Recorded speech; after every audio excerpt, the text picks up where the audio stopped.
Another day, another surf analysis.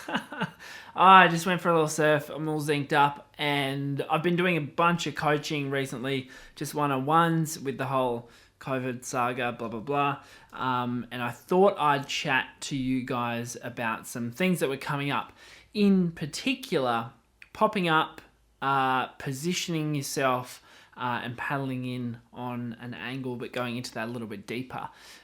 So let's get into it. If you're new here, make sure you subscribe to the channel, and don't forget, I have my other surfing tutorial channel as well at Kale's Broccoli, which is also my Instagram. I've got a bunch of cool clips on there. Make sure you go and check it out. So we've had some good waves lately, and some of the sessions, some consistent things have been popping up. The first one, my client was a bigger guy and was having some issues paddling. So we talked about his board choice as well. But we also noticed that when he was paddling in, this tended to happen. We saw a lot of right-handers on this day, but his board was angled always to the left. Now, I don't know particularly why that was the case, but it was having an impact on his surfing because he was literally trying to take off into a bunch of falling whitewater, which ended up in basically a bunch of falls. So you can see here again the slight angle of the board pointing away from the direction of travel, essentially. Now what we actually want to do, is position ourselves so that we can paddle with or angle ourselves with the direction of the wave, or with the direction we plan on going in. Overall, it just makes a massive difference with the outcome of the wave. If we show maybe perhaps a more appropriate example of me on the foamy as well, you notice on this right hand here that I almost turn the board to be facing the camera, which is on the side. So it's quite a significant difference because essentially what it means is you get to skip that part where you have to deal with the whitewater. You get to take off away from the whitewater, and you don't necessarily have to go through the bottom turn process.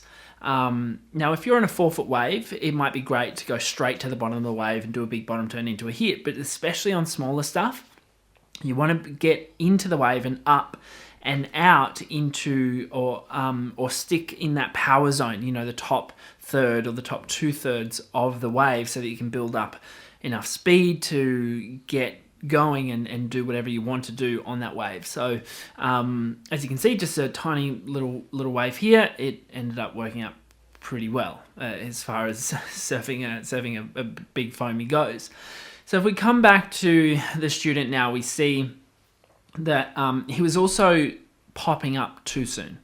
So he wasn't putting in enough paddles to get into the wave, and as a result he was popping up too soon and essentially mostly just falling off the back, or having to take a steeper drop because he didn't have enough momentum. And this comes back to, if we pull that back a little bit, it's mostly an issue with confidence with paddling, and it's also the fact that the fitness and the musculature, the strength, the paddle power just isn't there.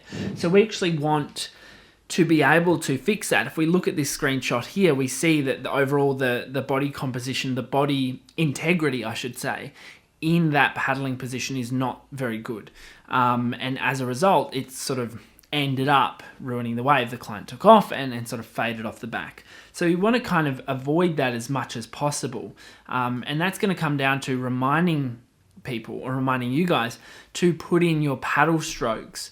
And often it means putting in 2 more than you think you need.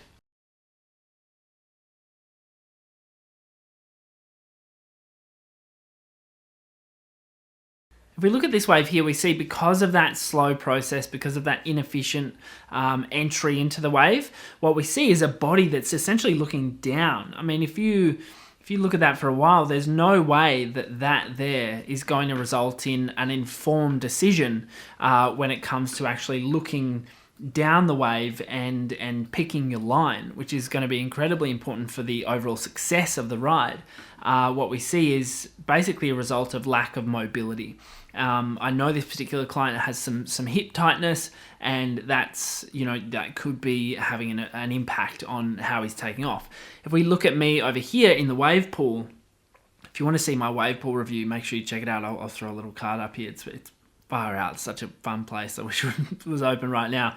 If we look at that here, we sort of see quite a significant difference, and we can see my decisions that I make on that wave are going to be a lot more informed, pretty much because I have the ability and the mobility to look up. So the prescription for this client was to start doing yoga and start to increase that mobility. If possible, lose some extra kilograms to create more space underneath the body in that downward dog position in order to really flow through the takeoff a lot easier.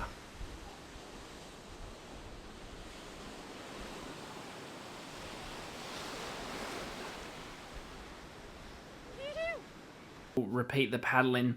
Not a lot of integrity in the body there, and that affects the entire ride. Paddling is so essential. If we flip over here to me on a nice little left wedge here, notice how my back is really arched. The water doesn't catch my face. It's flowing sort of between my board and my chest, and overall it just ends up being a nice smooth entry into the wave because of that. You cannot underestimate the importance of paddling. And positioning, but paddling really gets you into position. So again, comparing the two, it's really creating quite a significant impact on the outcome of the ride. The mobility issue is also a thing, and taking off too high is also a thing. So going straight into straight legs is an issue for the client. But once we actually had a chat about that, he was able to make some conscious decisions. His positioning was quite good, quite instinctual, which resulted in some good outcomes. So again, that although not perfect, that's a lot better, what you can see there.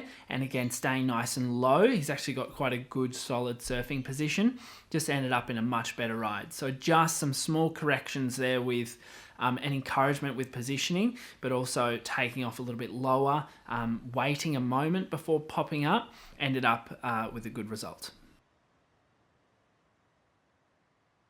Cool, I want to talk about that whole thing, but apply it to steeper, faster waves. I had another client, a girl, who's a really good surfer, and got a really good paddle strength, really good mobility, excellent pop-up, it ticks all the boxes.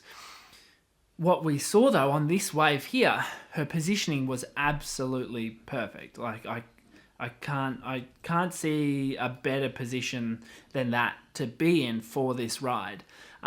This wave was quite a good sort of wedge, and she actually probably could have got barreled on this wave, but I wanted to talk through a couple of different options. Now, the first thing that we notice is the bottom turn. The extension isn't strong enough to get out in front of the lip. And that's a big issue, because we either want to be under the lip getting tubed, or we want to be out in front of it so that we can start doing some maneuvers on the wave. And if that extension off the bottom isn't strong enough, that's when we're going to have issues.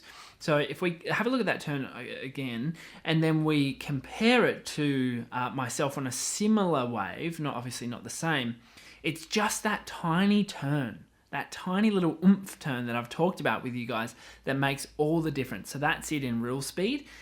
See if you notice where that turn is. It's right there. That tiny little board movement that propels me out in front of the whitewater to do that turn. If I didn't throw in that turn, then I probably would have ended up trying to do the maneuver with a bunch of whitewater falling on me. But instead, I got out in front of it and was able to perform a little cutback.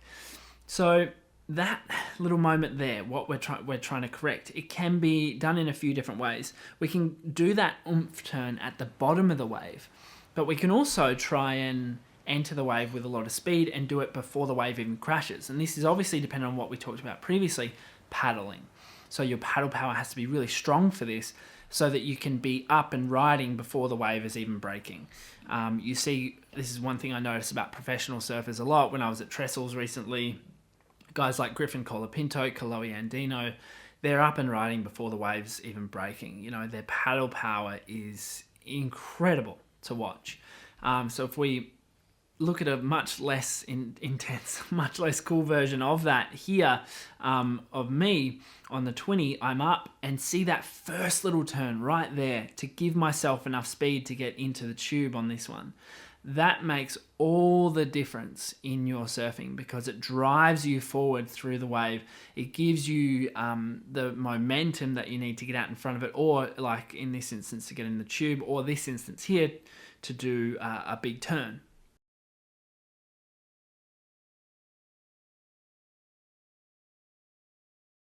It's these tiny movements which are so underestimated and just not talked about amongst surf coaches in general, that really have a huge impact.